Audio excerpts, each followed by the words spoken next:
All right, week 2 of owning this house. I've been running around literally like a man. I barely have time to breathe. It's been really hectic. It's been really hard to videotape things, but I have a little project, have a little bit of time right now, so I'm gonna try and get this done, even though there's probably a million other things I gotta get done before winter. But with this house, there's this nice little water feature, and there's some koi fish down in the pond down there, which I've been told they're quite expensive.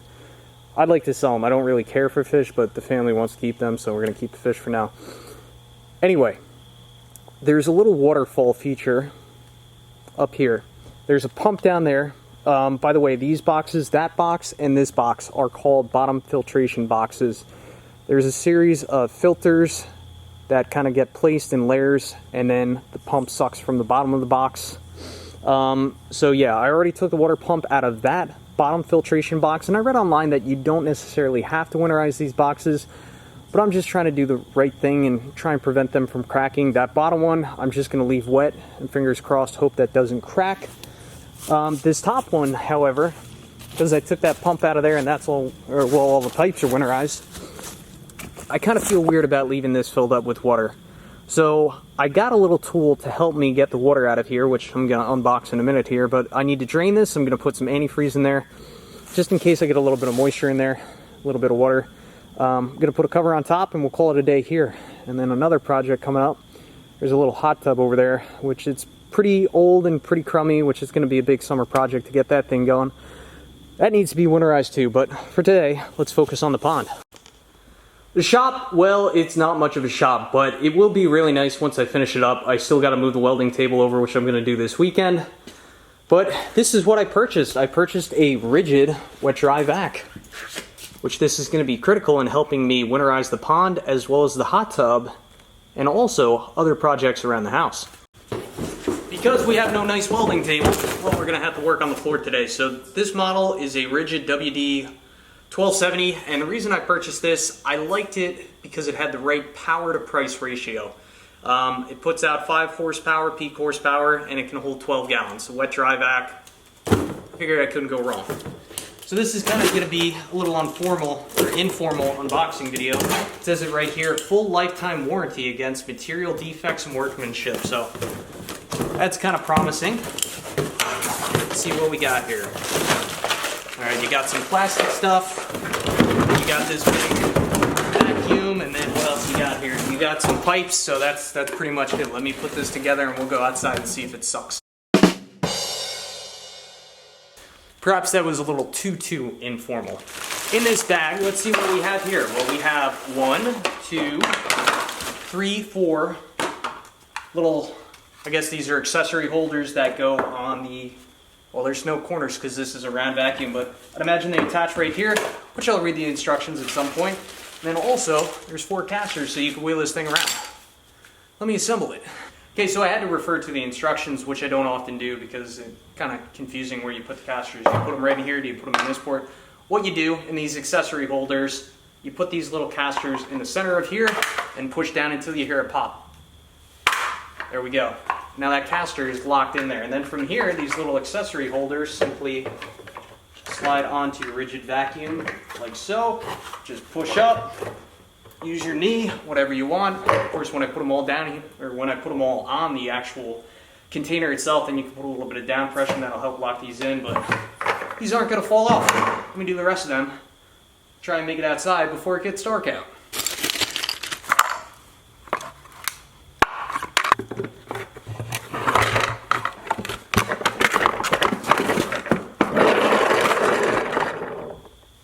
Alright, the unit is assembled. I did glance over the instructions, which is probably a good thing. They said if you're sucking up large amounts of water, you want to remove this filter. If you're sucking up small amounts of water, you can leave the filter in, but you just got to make sure you dry it later. So now, I should be able to snap this thing back together. It doesn't really snap, but it's definitely locked in there. Make sure I clip this into the suction side. Which I do like that this hose has these little tabs right in here. So there it clicks. So if you do need to pull your vacuum a little bit, kind of like as you vacuum along with the vacuum pipe, then your hose won't pull out, if that makes sense. So let me run this thing up the hill and try and get this thing vacuumed out.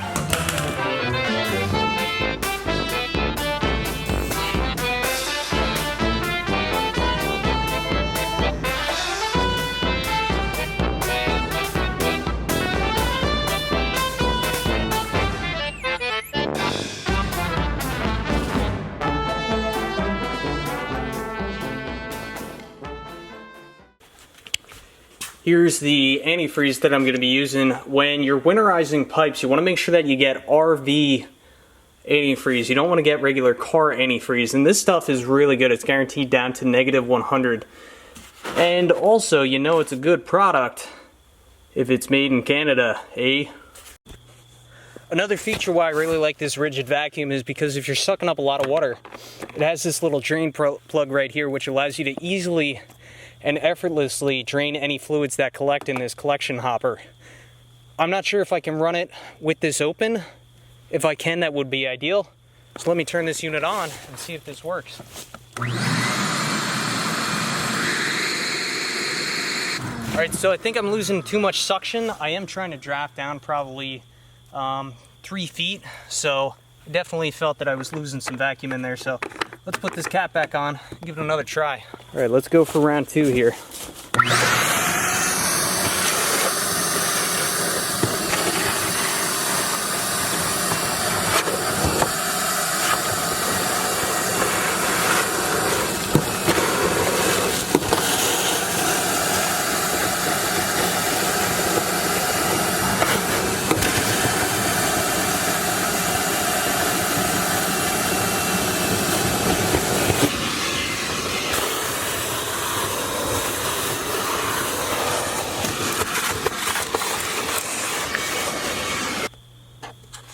I must say, so far I'm quite impressed with this vacuum. It's really powerful.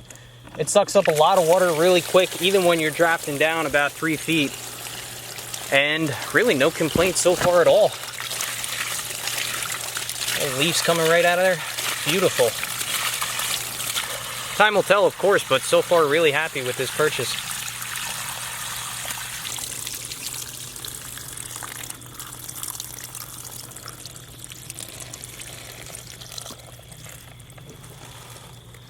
All right, now I'm definitely running out of daylight, but anyway, there's just a little bit of dirt and a couple leaves in here. So I'm gonna turn this thing on one more time and just get some of these solid debris out of here. We'll put a little antifreeze in here, cover it up, and call it a day.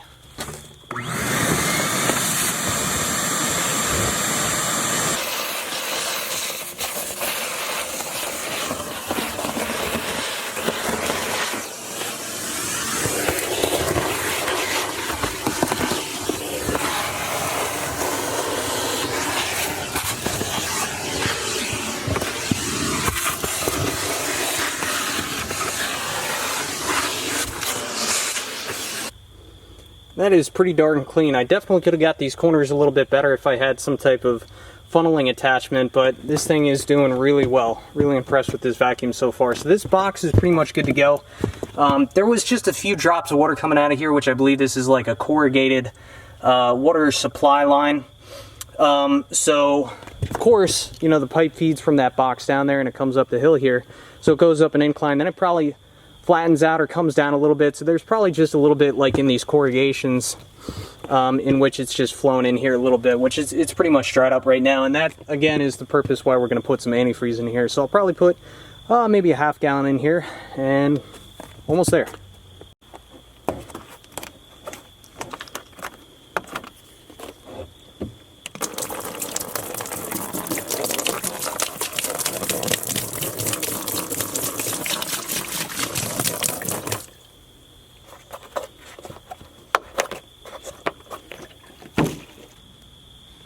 Alright, so this is what I'm going to use for the cover. Now that upper filtration box is raised up a couple inches from the surrounding ground, which is great because if there's any runoff off the mountain, which there will be, it'll just go down along the side of it and it won't flow into it. So this cover is going to work out great. It's just a piece of tin, but it's flanged all the way around. So if I put this on top, put a couple of rocks on the corner, I should have no problems and no water should get in there until I fill it up in the springtime.